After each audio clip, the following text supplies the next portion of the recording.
I'd like to welcome everyone to week 5 of term 2 and our newsletter for this week, online newsletter of course.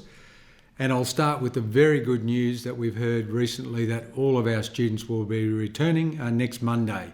So on the 25th of May, we'll have all students from year 5 to 12 back. A couple of the questions we're getting is around the online learning. Look, that ceases. Our teachers won't be delivering 2 models. They'll be just doing the face-to-face. So if students are ill, it's as per it was before the COVID outbreak. They'll be at home, and if they're ill for a period of time, work will be sent home. So that means we're only working with one platform. Just a couple of notes to parents. Look, we're doing as best we can with social distancing here at the school, but it's very important that people note that our adults are actually more vulnerable than the students. And it would appear that based on health advice, that we shouldn't have adults coming onto site if possible. So we're going to ask parents, if you're coming on site for a reason, could you please make an appointment to do so? Obviously there are some emergencies, but do your best just at pickup to have the child come to the car and leave. And we're asking if at pickup time, particularly if the boys are older, there may be alternative venues where boys can be picked up rather than at the school gate.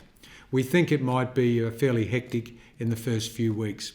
Obviously our boys are still welcome to attend, and we ask that they do, if possible, on public transport. Of course, if boys are ill, they're not to be at school, and we'd ask that parents monitor that. With regard to school fees, I'd like to commend everyone and thank our families for their support at this time. We have a number of families that need fee support. They are, of course, confidential. My worry is that in term 3 and 4, things may get worse for some families. If that's the case, could you please contact the fee line to make sure that we know that you're struggling? And I'll give you the guarantee, if you're having financial difficulty, you do not have to leave St Lawrence's College. Sports training. We've begun Wednesday with boot camp style training, following the government guidelines in a number of first and open sports.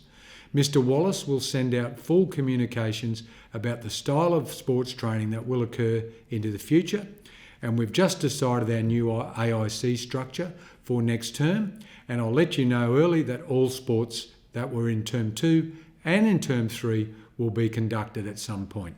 More information will come out next week.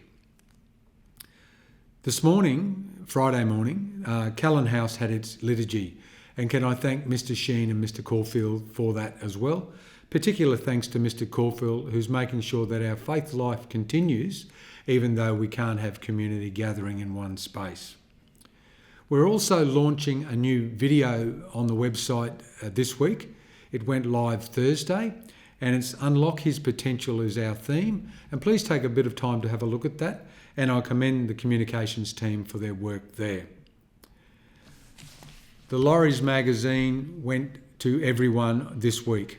So most of you received that through an online version, but some have been posted out to some of our regular sponsors and donors.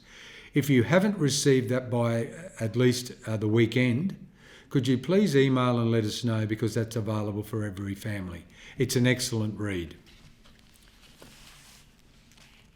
Again, I'd like to welcome all students back, as I said, but one boy, Yanni Donato in particular. Yanni's had a big battle with illness over the last 12 months or so, and Yanni is a most brave and most inspiring young man.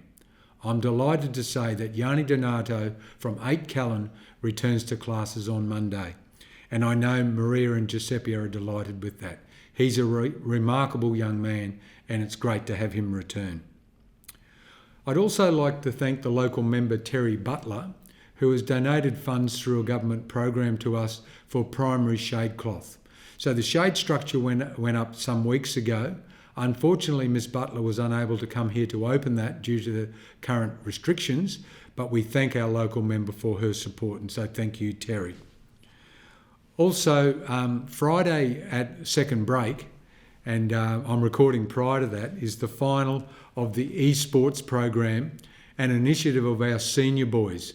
It's been an excellent initiative, and I look forward to the battle between Duig and Zion House.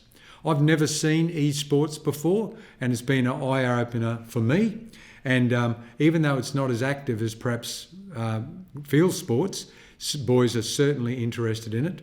I thank the heads of house and particularly Stuart Williams for all his work in making sure that program happens. Look, today for my interview in week 5, I'm going to interview 2 of our ground staff members. You might ask why. Well, they've done lots of different things over the course of the last 8 weeks. I'll interview 2 staff, one working out at Runcorn and one working at the college. I'm interviewing today Chris Davidson and Peter Mikulik from the ground staff. Both have a different role. Chris really working out at Runcorn in particular, and Peter works at the college predominantly. So I'll probably just start with Chris and say, Chris, what's your background and what do you do? What do you enjoy here at the college? I really enjoy working even alongside the kids when they're around, and getting out there and preparing, making things safe and healthy, allow them to do what they do best. Yeah, and Runcorn's a bit of a new challenge for you. You've only been out there a little while. Yeah, a little while, getting things prepared out there and making the field safe and getting everything ready to rock and roll. Yeah, and Chris has worked out there with Solomon, which has been great because we've done a regeneration program out there, and it's been great to see Chris and Solomon really invested in that. And I have Peter as well. So Peter, you work predominantly at the school. That's correct. Yeah. And what do you do here? Mainly maintenance, repairing of doors, fixing things around the place, setting up for exams and things like that. Yeah. The interesting thing, Peter, is no days are the same, is it? No, so it's all different. Everything's different. And probably, Chris, I'm just going to ask, with the current COVID outbreak, obviously term 2 has been a lot different because we've actually had nothing by the way of activity out there. So what's that allowed you to do at Runcorn? Very much catch up on a lot of things that may have been neglected a little bit, getting things prepared easier, painting, upgrading the facility a bit to be better moving forward. And I know that, Chris, you've uncovered the massive Laurie's possum out there that roosts in one of the cupboards and it's quite big too. Yeah, I think it's more like a small dog, but we'll keep going. And ladies and gentlemen, that possum's now gone, so don't have to worry about that at all. And Peter, at the school, you've obviously been able to catch up on some maintenance. Yes, a lot of maintenance, a bit of painting here and there. Yeah, it's like when the kids aren't here on holidays, we catch up on a lot, and that's what we did this time as well. Yeah, and I see that there's been a lot of work. Really around the Dewey building and some of the refurbs that have already happened there. So, and Peter works in a team that have been dividing those tasks up over the last 6 weeks.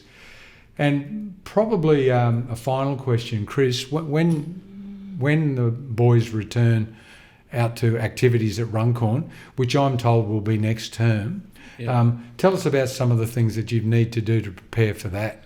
We're getting ready for putting rugby posts back in, line marking fields, getting obviously soccer goals back up and returfing a couple of areas, and pumping water in. Yeah, we do need a bit more rain. I think as we speak there's a little bit of rain, but we'd like a little bit more.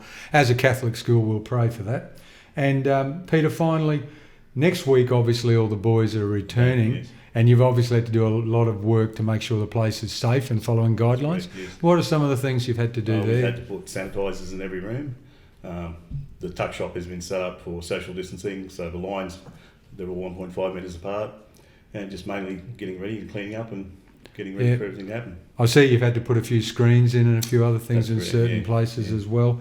And the other thing that I commend the ground staff on is they haven't known what's been happening from day to day because I really haven't known because the government guidelines change regularly, and our staff have worked really, really hard with the main mission to make sure that everyone in our school is safe. So I'd like to thank Chris and Peter for all the work they've done and commend.